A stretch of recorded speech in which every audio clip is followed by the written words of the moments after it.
el libro de Cantar de los Cantares, el capítulo 6, el versículo 2. Vamos a leer ahí la palabra del Señor. Amén. Quiero saludar también a todos los amigos que nos acompañan el día de hoy. Si hay personas que por primera, segunda vez nos acompañan acá en la iglesia, Dios los bendiga de manera muy especial. Bienvenidos a la casa de Dios. Amén. Cantar de los Cantares, el capítulo 6. Quiero leer el verso 2 en esta hora. Amén. Bendito sea el nombre de nuestro Dios.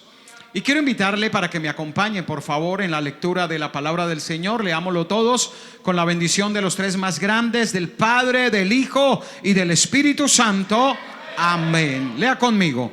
Mi amado descendió a su huerto, a las eras de las especias, para apacentar en los huertos y para recoger los lirios. Amén. Oremos a Dios. Padre celestial, en este momento, Dios, te damos toda honra, gloria, alabanza y adoración a ti, mi Dios, porque eres bueno. Estamos muy agradecidos porque nos regala Dios la oportunidad de estar aquí. Gracias, Señor, porque tú eres bueno, Dios, porque sé, Dios, que es tu palabra la que hoy estará corriendo y siendo glorificada. Yo te pido, Señor, que tomes el control de mi vida. Sea, Señor, ayudándome, dándome sabiduría para exponer tu palabra. Que seas tú trayendo, Señor, ese rema, esa palabra de bendición a nuestras vidas. Edifícanos, Dios, a través de tu palabra, y que seamos edificados y bendecidos a través de ella. Gracias por lo que haces, en el nombre de Jesús. Amén y amén. Puede sentarse alabando y bendiciendo el nombre del Señor. Y el día de hoy quiero hablar bajo el tema los huertos de Dios. Amén. Los huertos de Dios. Y quiero hablar en especial de tres de esos huertos que la Biblia nos habla, en los cuales Dios entra en acción. Desde la creación del mundo, Dios ha sido soberano en la creación de todo lo que hay. Sabemos que el Dios Trino hizo todas las cosas. Hay un versículo en especial que me encanta, cómo nos habla de Dios Trino obrando en la creación. Ustedes saben que una de precisamente las cosas que doctrinas a veces atacan es la Trinidad de Dios. Pero hay un bello pasaje en el libro de Isaías, capítulo 48, el versículo 16, donde nos deja claro cómo fueron las cosas desde el principio, a pesar de que es clara la doctrina de la Trinidad desde el principio. Ahora, nos dice allí en Isaías 48, 16: acercaos a mí, oíd esto. Desde el principio no hablé en secreto. Está hablando el Señor. Dice: desde que esto se hizo, allí estaba yo. Y ahora, dice, me envió Jehová el Señor y su Espíritu. Ahí está clarita la Trinidad obrando desde el principio, desde la creación de todo, sabiendo que todo fue hecho por ese Dios Trino y que desde el principio allí estaba. Y ahí dice: ahí estaba yo y ahora me envió Jehová el Señor y su Espíritu. Están los tres en operación desde el principio. Toda la creación fue hecha por Dios, la creación maravillosa día a día, como lo manda la palabra de Dios. Nosotros somos creacionistas, personas que creemos en un Dios que creó todas las cosas. No creemos en la evolución de Darwin ni en todas las teorías que se han dado acerca de eso. Creemos en lo que nos dice la palabra de Dios. No creemos en una creación de millones de años. Eso ha sido un invento de la ciencia. La Biblia claramente nos habla de una creación en días, tal cual lo dice la palabra de Dios, totalmente aceptable por todos aquellos que creemos en lo que nos dice la palabra de Dios.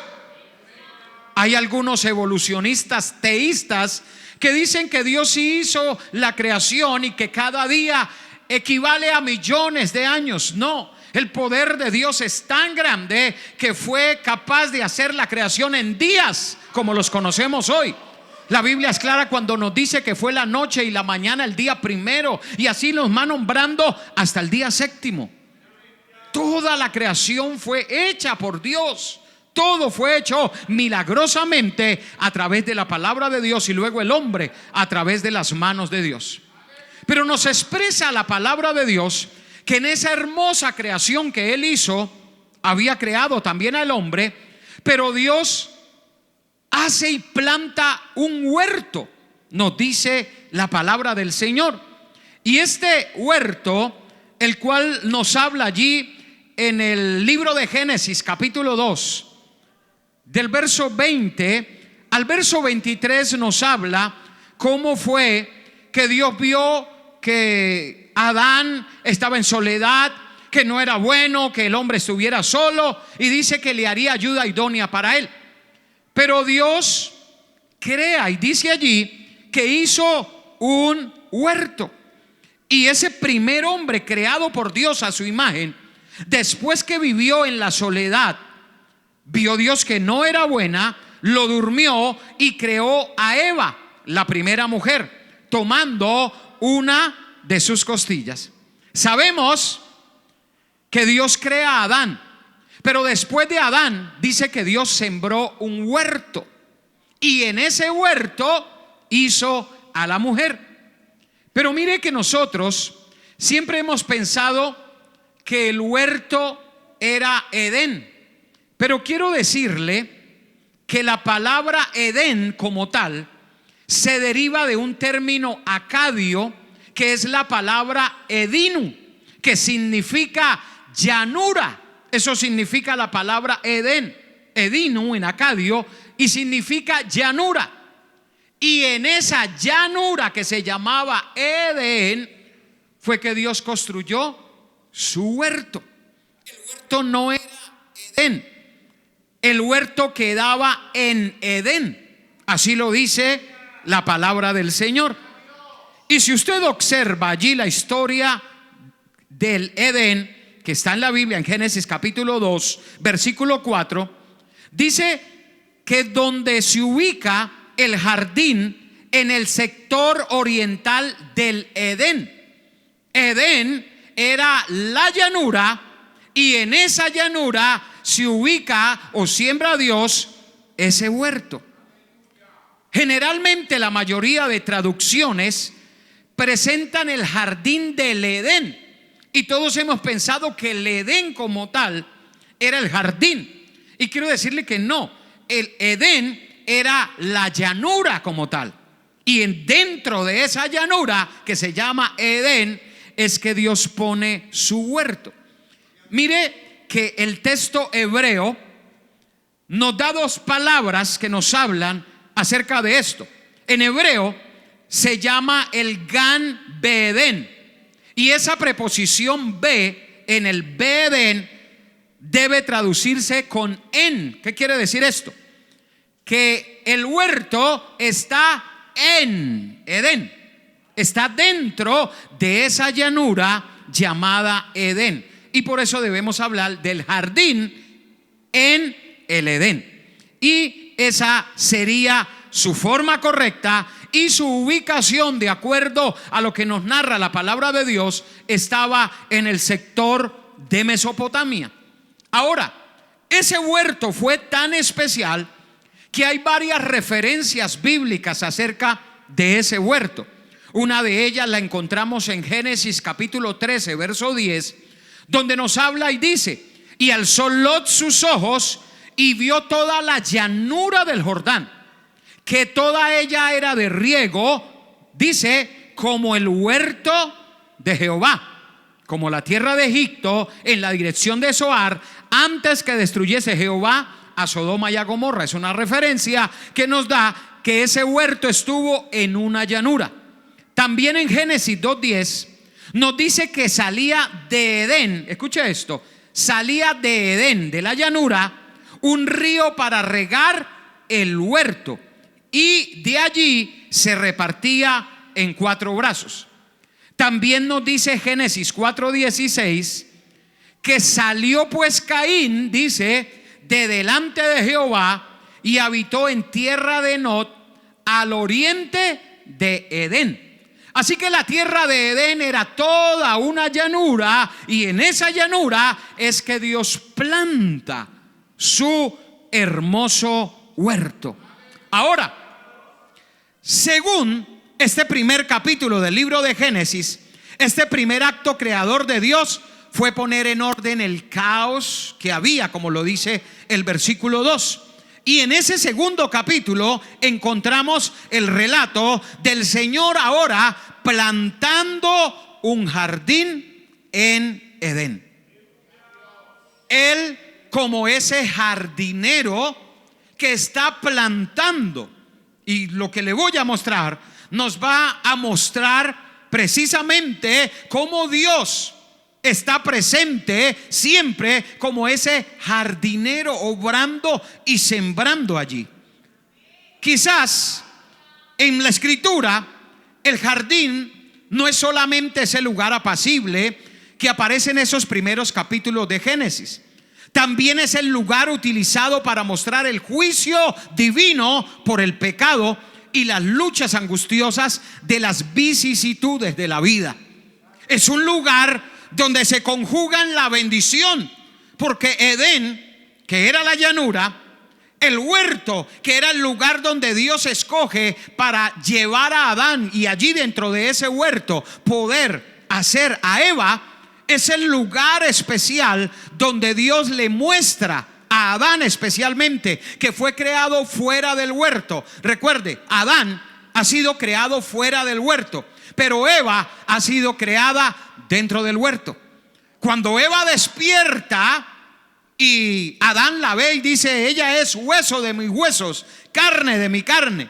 Cuando Eva abre sus ojos y ve a su alrededor todo lo hermoso que Dios había creado, dice que había de todo lo mejor de árboles para comer, estaban en ese jardín, en ese huerto que Dios mismo había sembrado. ¿Sabe que cuando Eva abre sus ojos y ve todo alrededor y todo le gusta, de cierta manera Dios le está enviando un mensaje a Adán diciéndole: esta es la manera que usted, mi querido varón, debe tener a su esposa? ¿Cómo? Feliz, alegre con todo lo que la rodea. ¿Cuántos bendecimos el nombre del Señor? Allí es creada Eva. Todo va bien, pero Satanás también estaba al acecho de esta pareja creada por Dios.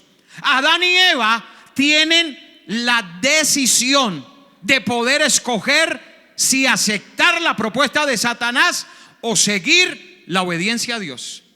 Ellos conocían. Dice que Dios se paseaba en el huerto. Él estaba ahí con ellos. La presencia de Dios era real en la vida de ellos. Pero sucedió algo, y es que prestaron oído a Satanás. Y quiero decirle que siempre que prestemos oído a Satanás, estamos en riesgo y en peligro de perder todo lo que Dios ha hecho por nosotros y todo lo que Él nos ha entregado. Todos nosotros hemos sido rodeados de bendición como Adán y Eva. A todos nosotros Dios nos ha dado oportunidades y privilegios. Todos nosotros tenemos bendiciones, así como Adán y Eva. Pero sabe que todos los días, con las decisiones que tomamos, estamos decidiendo si seguimos con la bendición o quizás renunciamos a ella. Usted puede estar aquí, pero sus malas decisiones lo pueden llevar a apartarse de Dios. Si no fuera así, no habría tanta gente apartada de Dios. Todos los días, como Adán y Eva, estamos tomando decisiones. A veces decimos: pero ¿qué culpa tenemos nosotros de la decisión de Adán y Eva? Tenemos mucha, porque nosotros todos los días seguimos haciendo lo que ellos hicieron. Tenemos que aprender a decidir, a escuchar la voz de Dios y a tomar sabias decisiones. Adán y Eva en el paraíso, en ese lugar, en ese huerto sembrado por el Dios mismo, tuvieron la oportunidad de haber escogido la mejor opción, pero no lo hicieron. Se dejaron llevar por Satanás. Escucharon la voz de Dios. Se descuidaron cuando tenían que estar atentos a lo que Dios dijo. Mire cuántas veces de una actividad como esta salimos diciendo: Dios me habló, Dios me dijo, recibí una promesa, recibí algo especial de Dios. Pero tan pronto salimos, el diablo nos está esperando. Nos está esperando, ¿sabe para qué? Para arrebatarnos la bendición de Dios. Y eso le pasó a Adán y Eva. Ellos claramente habían escuchado la promesa de Dios, la tenían clara, pero Satanás los envolvió, los engañó y terminaron cediendo al pecado. El pecado siempre estará al acecho. Y aunque estemos en el huerto de Dios, aunque estemos en la bendición de Dios, este huerto era una maravilla. Creería yo que no hay otro en la tierra como fue ese huerto sembrado en Edén. Ninguno como él. Y aún así Satanás logró engañar a los que estaban disfrutando del huerto. Dios quizás a usted, tal como a Adán y Eva, los ha rodeado también de bendición. Quizás no tenemos un huerto con árboles, pero quizás nos ha rodeado de una familia, nos ha rodeado de una esposa, de unos hijos, nos ha rodeado quizás de bendiciones, quizás no riquezas, pero quizás bienes, quizás bendiciones, quizás un trabajo, quizás cómo sostenernos. Y quiero decirle que para nosotros ese viene siendo un huerto, una bendición especial de Dios. Es lo que Dios creó, lo que Dios guardó, lo que Dios preservó, lo que Él hizo para nosotros. Pero cuánta gente hoy día está dejándose engañar por el enemigo, están dejándose envolver por Satanás y están a punto de ser echados del huerto. Están a punto de perder la oportunidad que Dios les dio. ¿Sabe por qué? Porque no están cuidando lo que Dios les entregó. Hay un huerto, todos tenemos ese huerto. Todos hemos sido rodeados con las bendiciones, con un hogar, con una familia. Hay un huerto ahí, pero le repito, Dios hizo el huerto y le dijo: se lo entrego para que lo cuide, se lo entrego para que lo labre, para que haga la obra. Todos los días tiene que mantenerlo. Y es el mandato de Dios a nosotros, a cuidar ese huerto. ¿Sabe? Nosotros no sabemos cuánto nos dure la vida, cuánto podamos mantener ese huerto. Por eso valórelo, cuídelo, es la bendición de Dios. Hoy quizás para usted significa ese hogar que Dios le entregó, esos hijos que Dios le dio, esa esposa, ese esposo que Dios puso, que es un huerto de Jehová para bendición de su vida. Nuestro deber es cuidarlo, nuestro deber es mantenerlo. Pero debemos también tener cuidado, porque así como Adán y Eva fueron tentados allí y cedieron a la tentación, aunque usted esté en el huerto, aunque usted esté en la bendición, aunque usted se sienta seguro, usted tiene que estar atento y cuidadoso, porque Satanás está al acecho para sacarlo del huerto. Es la estrategia del enemigo. Él quiere destruir, él quiere dañar, él quiere hacer que las familias sean disfuncionales, él quiere hacer que hayan divorcios, él quiere destrucción del huerto de Jehová. Él quiere destruir, él quiere dañar. A eso vino. Y si no andamos cuidadosos, podemos perder el huerto, podemos perder la bendición. Puede ser usted, ¿sabe? Veo a veces algo que con mi esposa analizamos eso. Cuántas familias a veces en las redes sociales se toman tantas fotos diciendo: somos la familia más feliz. Y después del tiempo usted los ve cada uno por su lado, porque no cuidaron su huerto, porque no estuvieron atentos, escucharon la voz de Satanás, tal cual Adán y Eva la escucharon. Y por ahí se metió él. Se metió, dañó, destruyó. ¿Cuántas familias hoy destruidas? ¿Cuántas familias hoy dañadas? ¿Sabe por qué? Porque no cuidaron ese primer huerto, que fue el huerto creado por Dios mismo. ¿Sabía usted que la familia es la primera institución divina, el matrimonio? Y Dios quiere que nosotros lo cuidemos, que lo valoremos, que estemos pendientes, que no nos descuidemos, porque ahí es donde Satanás aprovecha. ¿Sabe cómo destruye unas personas que están en una iglesia congregándose, sirviendo, participando? ¿Sabe cómo? Dañando su huerto. He visto tantos que un día estuvieron en un altar, pero ¿qué pasó? Le dieron rienda suelta a escuchar la voz del enemigo, y por ahí se metió y los dañó y los destruyó. Y los que un día estuvieron en un altar están en una cantina, están en el mundo, están sirviendo a Satanás. Y uno dice, ¿por qué se lamenta? ¿Sabe? Al igual que Adán y Eva escucharon la voz de Satanás. El huerto era el refugio, era el lugar donde Dios le dijo a Adán y Eva: ahí les tengo todo lo que necesitan, cuídenlo, lábrenlo. Ahí está todo. Quizás Dios no les dijo, bueno, vamos a hacer un jardín, pero vaya trayendo las maticas y todo, y ahí con el tiempo lo vamos haciendo. No, Dios lo hizo y se los entregó. Al igual que nuestras familias, Dios no las entregó, Él las puso en nuestro camino. ¿Sabe para qué? Para que las cuidemos, las valoremos, para que estemos cuidando ese plantío de Dios en nuestras vidas. Dios compara siempre, a Israel lo comparó con huertos, con plantíos, y cada vez que caía Israel, Dios hablaba que se había dañado su fruto, se había destruido esas plantas. Pero cuando Israel decide volver a Dios, Dios también habla. Isaías 58, 10 y 11 dice, Isaías 58, 10 y 11: y si dieres tu pan al hambriento y saciares el alma afligida, en las tinieblas nacerá tu luz, y tu oscuridad será como el mediodía. Escúchame, Jehová te pastoreará siempre, y en las sequías saciará tu alma y dará vigor a tus huesos, y serás como huerto de riego y como manantial de aguas, cuyas aguas nunca faltan.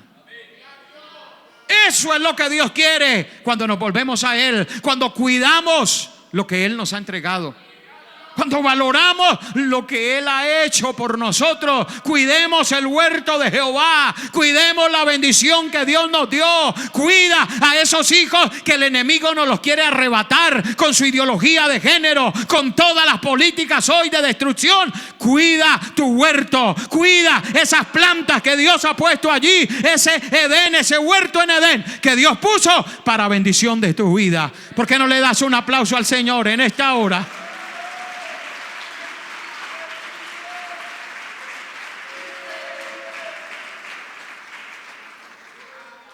En el Evangelio de Juan, capítulo 18, el versículo 1 nos habla del segundo huerto que le quiero hablar hoy.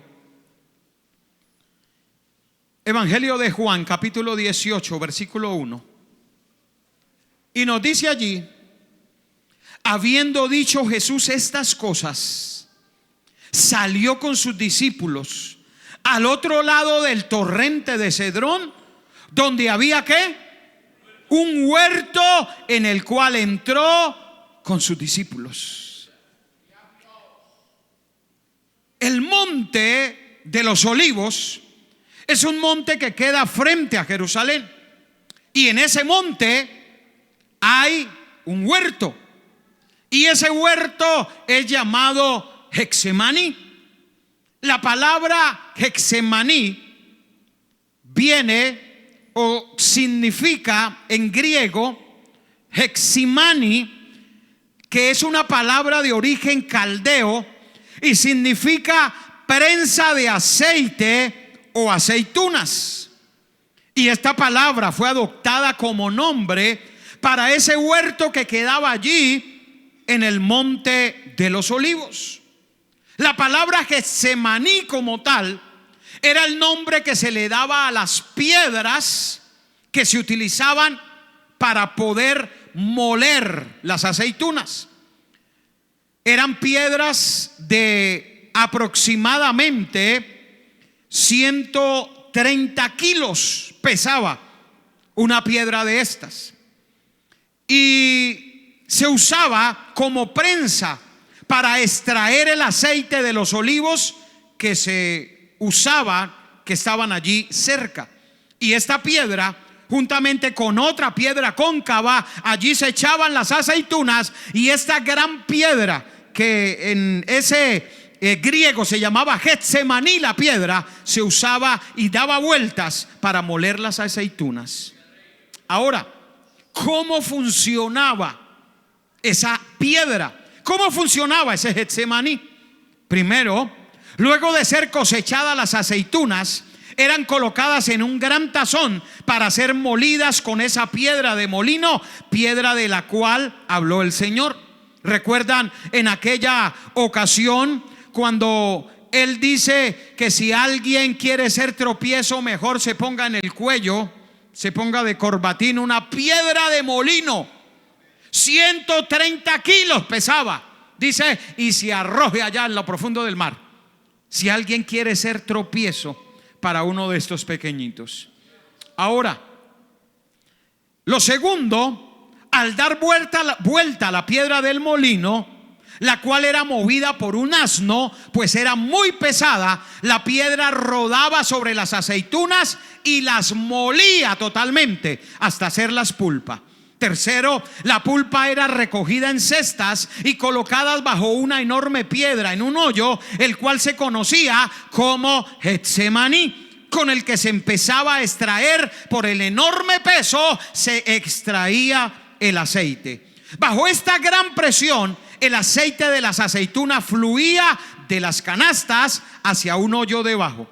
Quinto, los grandes pesos y la viga usados para prensar el aceite eran lo que se conocía como el Getsemaní. Se acostumbraba que el primer aceite que se extraía era usado para ungir o dedicar a los reyes, sacerdotes y profetas. En los evangelios, tanto Mateo como Lucas, ellos hablan del sufrimiento y el estado de ánimo, la agonía y el enorme peso que debió llevar el Mesías por causa del pecado de toda la humanidad, el cual lo molió y aplastó hasta que brotó de él la sangre, por la cual fuimos ungidos y escogidos para ser un reino de sacerdotes del eterno Dios, tal cual lo hacía el Getsemaní. El Señor dice que cuando sintió que llegaba su hora, Él llevó a sus discípulos al Getsemaní. Él los llevó al huerto donde era costumbre llevarlos. Y dice que allí llevó a Pedro y a los dos hijos de Zebedeo y comenzó a afligirse y a angustiarse. Y les dijo que era tal la aflicción que sentía morirse. Dice Mateo 26:37 que estando en agonía se puso a orar con más fervor y su sudor era como gotas de sangre que caían a la tierra. Él literalmente estaba sintiendo el Getsemaní. Estaba sintiendo el peso de la presión de lo que significaba ir a la cruz. Algunos expertos dicen que las grandes gotas de sangre que caían era porque sus vasos que quedan en la frente, en sus sienes, literalmente no aguantaban la presión y se reventaron, y por esa razón caían esas grandes gotas de sangre. Ahora entendemos lo que nos dice Isaías cuando dice que Él fue molido por nuestras transgresiones. Hay una versión que dice que Él fue aplastado por nuestras iniquidades, que el peso de nuestra paz cayó sobre Él y que por sus heridas, de las cuales brotó sangre, nosotros hemos sido curados. Bendito sea el nombre del Señor.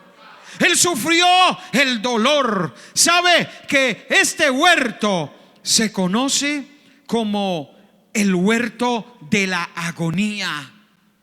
El huerto de la crisis, el huerto del momento difícil, el huerto donde Él sabía que se enfrentaba a lo más crítico de su vida. ¿Sabe? Y sabiendo, pidió a 3 de sus círculos cercanos. Usted sabe que Jesús tenía varios círculos de amistad. Dice que habían más de 500 discípulos, pero también habían unos más cercanos que eran los conocidos como los 70, que en alguna ocasión salieron a predicar. Pero de esos 70 había otro círculo más cercano a él, que eran los 12 que él escogió. Pero dentro de esos 12 había otro círculo más cercano, y eran los 3 que siempre escogía, que era Pedro, Jacobo y Juan. Uno se pregunta por qué escogió a Pedro y Jacobo y Juan, y ellos 3 tenían una característica especial, y era el carácter que ellos tenían, que era, mi hermano, arrullador. Era un carácter, hermano, que los llevaba a ser impetuosos. Recuerde que Pedro era un hombre impetuoso, siempre lo fue. Pero recuerde que Jacobo y Juan, que eran hermanos, conocidos como los Boanerges o los hijos del trueno, eran también impetuosos. Y yo quiero decirle que Jesús escoge a 3 que sabía que para lo que les dijera, siempre que iban a decir, hagámosle. No iba a contar con alguien que le iba a decir, pues primero pensémoslo, primero oremos a ver qué pasa, esperemos un tiempo. No, tanto Pedro, Jacobo y Juan eran los que el Señor les decía algo y les decía, para las que sea, hagámosle de una vez. ¿Qué hay que hacer? Eran los cercanos, los que él sabía que podía contar con ellos inmediatamente. Pero ahora a ese círculo cercano les dice, acompáñenme a orar, necesito su respaldo ahora, en este momento. Pero los hijos del trueno y el impetuoso Pedro se quedaron dormidos esa noche, cuando más los necesitaba, cuando más necesitaba su ayuda. Y sabe, esa agonía que el Señor sintió, muchas ocasiones hemos sentido eso. Y recuerde que Él pasó, porque un día nosotros también pasamos por esa situación. Él fue probado en todo. No, nosotros no seremos probados al nivel de Él. Pero yo quiero preguntarle, ¿cuántas veces ha tenido usted que enfrentar batallas solo porque los que usted esperaba que lo iban a respaldar no estaban? No llegaron, no estuvieron ahí, lo dejaron solo cuando más lo necesitaba. Usted dirá, pero ¿por qué? ¿Por qué pasa eso? Le pasó al Señor, al árbol verde, también nos pasa a nosotros. También pasamos la agonía, también enfrentamos el momento difícil. ¿Sabe? Todos también tenemos que pasar por el Getsemaní. Usted tiene que enfrentar el Getsemaní. Usted tiene que ser probado. Usted tiene que pasar por la prensa que hace que el aceite fluya en nuestras vidas. Y son las pruebas, son los momentos difíciles, son las crisis, son las enfermedades, son esos momentos los que hacen que el aceite real y verdadero pueda salir de su vida. No son las bendiciones, escúcheme esto. No son las alegrías, no son los momentos buenos los que sacan el aceite de nosotros. No, el aceite sale el día que usted está en crisis, el día que usted pasó un momento crítico, el día que recibió una mala noticia. Ahí es donde usted se postra y viene el Getsemaní a su vida y empieza el aceite a brotar. Empieza entonces Dios a tratar con su vida. Es entonces que empezamos realmente a conocer al Dios verdadero. Es entonces cuando empieza la presencia, la gloria de Dios a fluir en nuestras vidas. En esos desiertos que le conocemos, así como lo conoció Israel, es cuando el aceite fluye. El huerto del Getsemaní. Ese huerto sacará de nosotros lo mejor. Hará de nosotros personas dispuestas al propósito de Dios. Eso que parecía un momento, y escúcheme esto, cuando usted lee la historia, pareciera como un momento de flaqueza del Señor, porque Él de cierta manera está diciendo: Padre, si es posible, pasa de mí esta copa.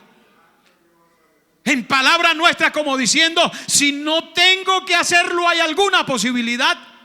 Y eso pareciera una flaqueza, pareciera, escúcheme bien, pero ¿sabe qué pasa? Cuando nosotros realmente somos sinceros con Dios y le decimos nuestra condición, le decimos y le recordamos que somos polvo, que no somos nada, que necesitamos de Él, que necesitamos la ayuda, es ahí donde el Señor empieza a moverse en nuestras vidas, donde la gloria de Dios empieza a tocar nuestros corazones. ¿Sabe que ahí pasa algo impresionante? Cuando Él sale de allí, aunque todos han estado durmiendo, porque es la tercera vez que viene y los haya durmiendo, les dice: ya levántense, vamos, que el que me entrega ya se acerca. Pero ¿qué sucedió? ¿Por qué esa batalla le tocó solo? ¿Por qué esa batalla? ¿A qué nivel lo llevó?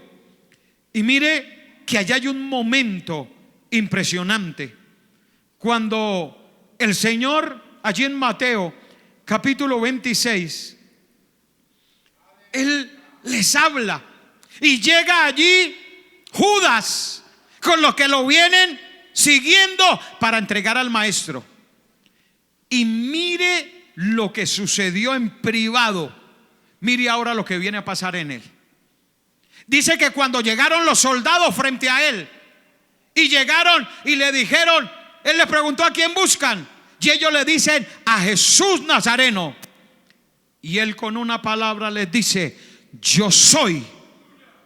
¿Y sabe qué sucedió? No, nadie de los que estaba ahí aguantaron la presencia de Dios. Dice que todos cayeron de para atrás, hermano. Cayeron ahí. Solo cuando él dijo: yo soy. ¿Qué había pasado allí en ese secreto? ¿Qué sucedió allí en ese Getsemaní? ¿Qué pasó? ¿Qué lo rodeó? ¿Qué lo envolvió? Esa gloria, esa presencia de Dios. Recordó allí las palabras que fueron dadas allí en el libro de Éxodo capítulo 3, donde Dios se le manifiesta a Moisés y le dice: dígale que yo soy. Fue el que lo envió. Y ese mismo yo soy le está hablando a todos los que están ahí y les dice: yo soy. Y todos cayeron inmediatamente, porque ahí, hermano, estaba fortalecido, estaba completo, estaba lleno. Ese momento, ese Getsemaní, sacó el aceite, fluyó la unción para que fuera reconocido como el Hijo de Dios. Aquel huerto milenario, silencioso, es símbolo de poder, es símbolo de autoridad, es símbolo de esperanza y futuro, es emblema de integridad y gracia, valores y virtudes que acompañan a las personas que no se detienen ante las dificultades, que no se amilanan ante los problemas.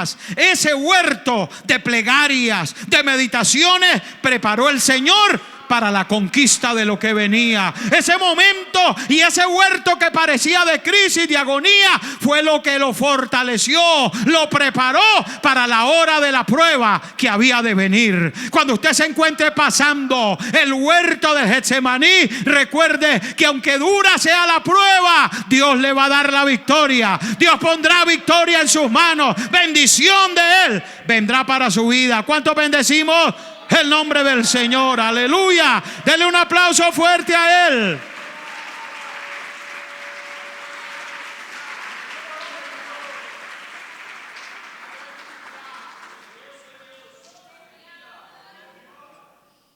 Cuando llegó ese momento y ya Judas le entregaba, Jesús estaba de pie. Aunque quizás los que estaban allí sacaron espadas y quisieron defenderlo, él sabía y tenía claridad. Y él le dijo a Pedro: guarda la espada. Si yo quisiera, pediría hasta 12 legiones de ángeles y llegarían aquí inmediatamente.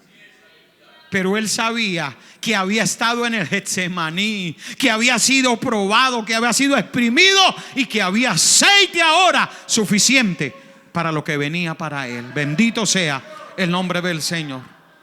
El tercer huerto se conoce como el huerto de la resurrección. En el Evangelio de Juan, capítulo 19, el verso 41, dice la palabra de Dios. Juan 19, 41 nos dice: y en el lugar donde había sido crucificado, que había un huerto, y en el huerto un sepulcro nuevo, en el cual aún no había sido puesto ninguno. Hay un huerto también allí. Jesús, después del Getsemaní, pasa por el momento más difícil, baja la cruz, muere allí por todos nosotros.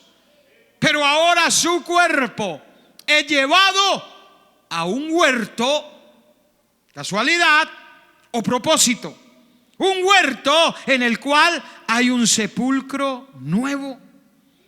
Y en este sepulcro hay allí una tumba donde depositan el cuerpo de Jesús. Y por eso es allí ese lugar donde aparentemente todo termina.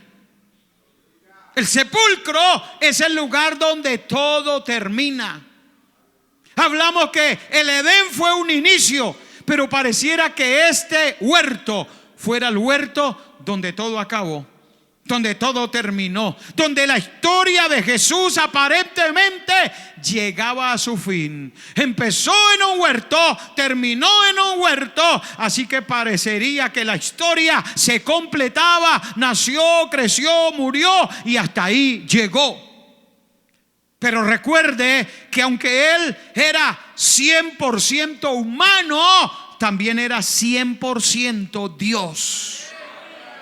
Y dice la Biblia que la tumba no lo pudo retener.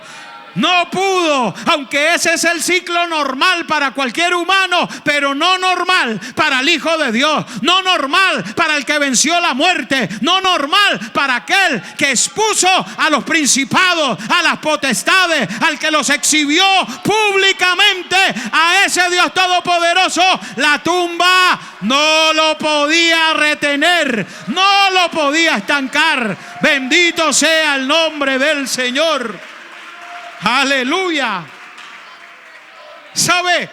A esa tumba donde parecía que todo había llegado a su final, llegó María Magdalena al amanecer, angustiada por el dolor, conmovida, quería ver el cuerpo de Jesús, porque el día de su muerte, debido a que ya iba a iniciar el día de reposo, no lo alcanzaron a embalsamar como era la costumbre. Y por eso ella llega prontamente a querer terminar el proceso, pero la tumba estaba vacía. Ella siente una presencia y se da vuelta y hay un extraño. No reconoce a Jesús, ni de vista, ni de voz, ya que en este jardín de la resurrección aparece un jardinero, un hortelano, dice allá.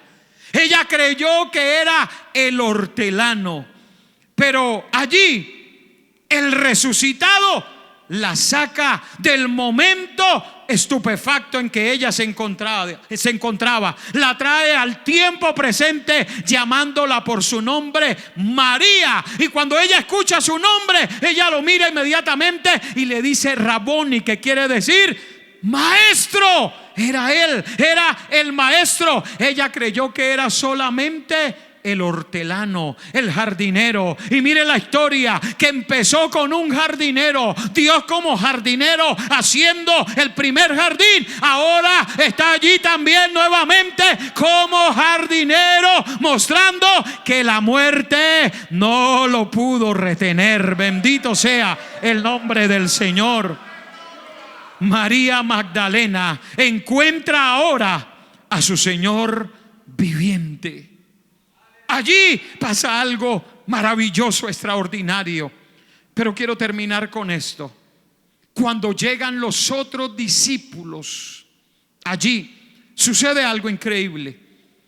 Y es que en Israel, la cultura de ellos, los siervos, tenían un lenguaje especial, un lenguaje que solo el que servía como siervo podía entenderlo.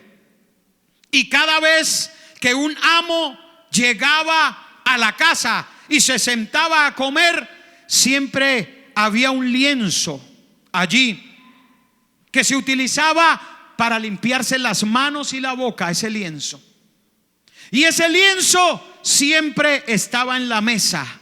Y ese lienzo era una señal para el siervo que servía el alimento. Si el amo estaba comiendo, significaba allí que el lienzo estaba allí, y que si él se limpiaba su boca, lo utilizaba, tenía el lienzo ahí, el siervo estaba desde lejos observando el lienzo. Pero si el amo llegaba a terminar su comida, la señal era que él doblaba el lienzo y lo ponía al lado del plato y se levantaba para decirle al siervo: ya terminé de comer. Si él no doblaba el lienzo y se levantaba de la mesa, el siervo sabía: mi señor quizás fue al baño, mi señor fue a hacer alguna labor y ahorita viene a seguir comiendo porque no dobló el lienzo.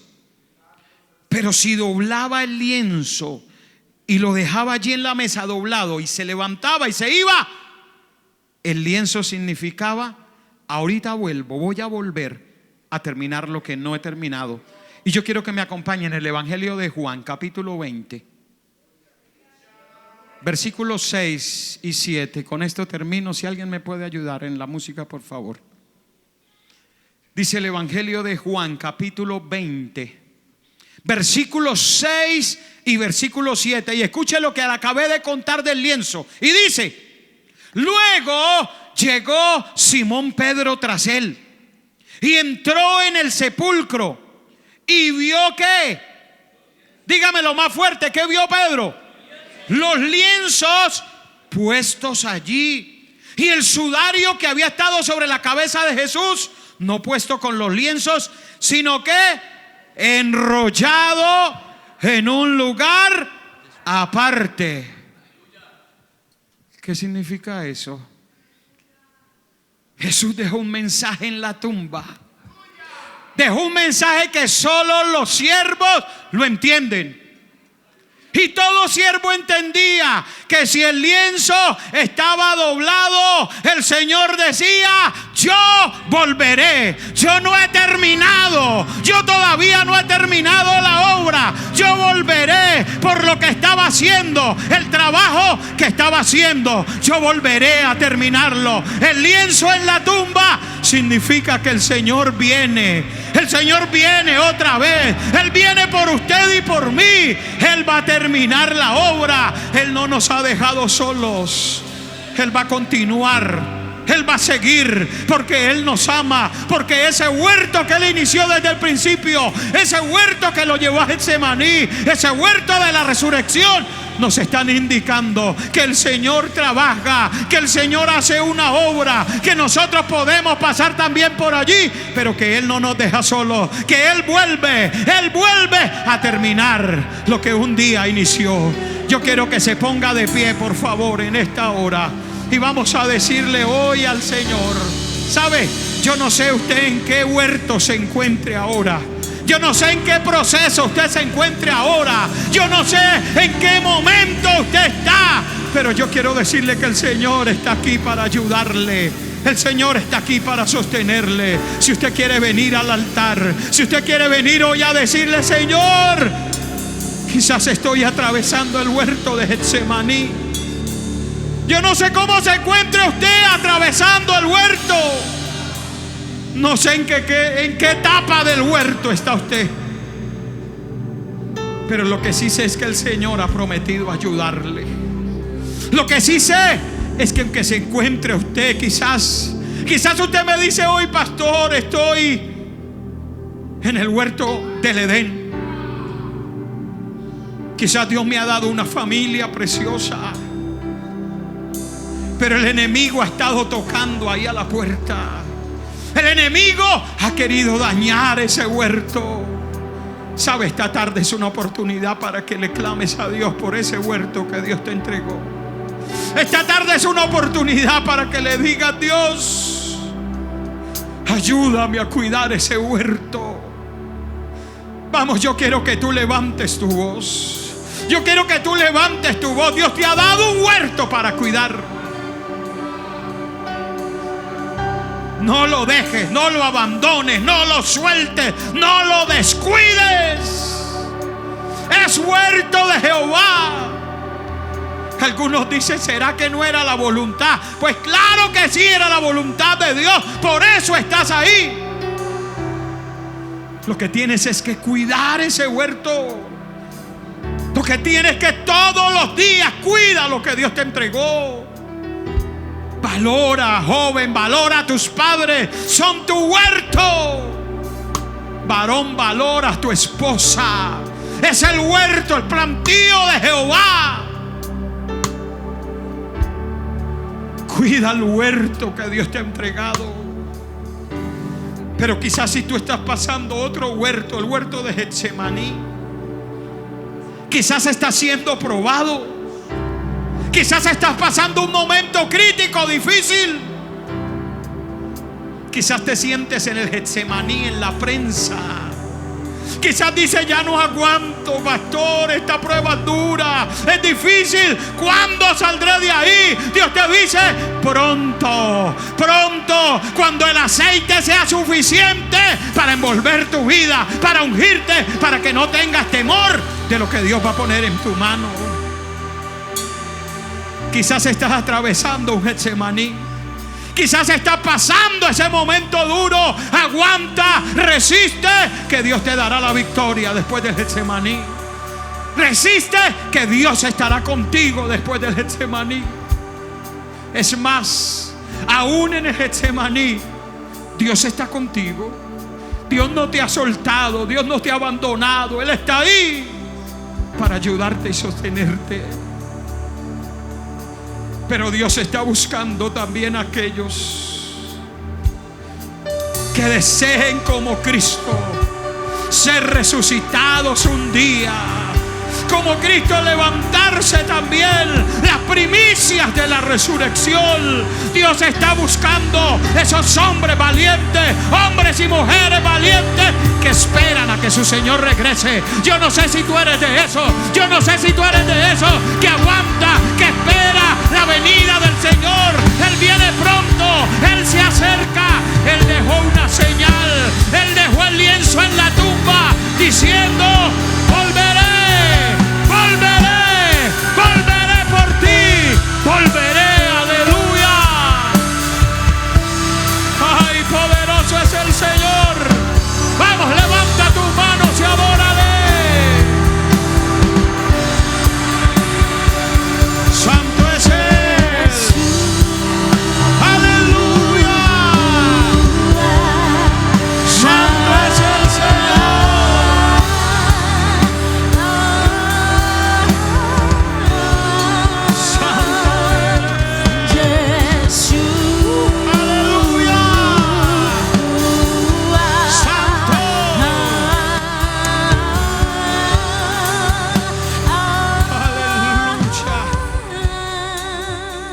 Quiero que todos los que están aquí en el altar se pongan de pie, por favor. Y yo quiero que toda la iglesia levante sus manos. Vamos a levantar nuestras manos. Yo quiero decirle a todos ustedes que el Señor les dice hoy que aunque pasen por las aguas, Dios estará contigo. Aunque pases por el fuego, Él sigue a tu lado. Estás en la prensa del Getsemaní. Estás en la prensa. El Getsemaní, quizás usted dice, ya no aguanto, ya no soy capaz, ya no soporto. Dios te dice, sí, sí puedes, soporta, porque estoy contigo. Porque después viene tu victoria. Porque después viene tu bendición. Porque el aceite es necesario que salga. Es necesario el aceite para que puedas enfrentar lo que viene. Por eso no te rindas. Por eso no bajes tus manos. Por eso mantente firme. que Dios estará a tu lado, que Dios te va a sostener, que Él va delante de ti como poderoso gigante y no te va a soltar de tu mano.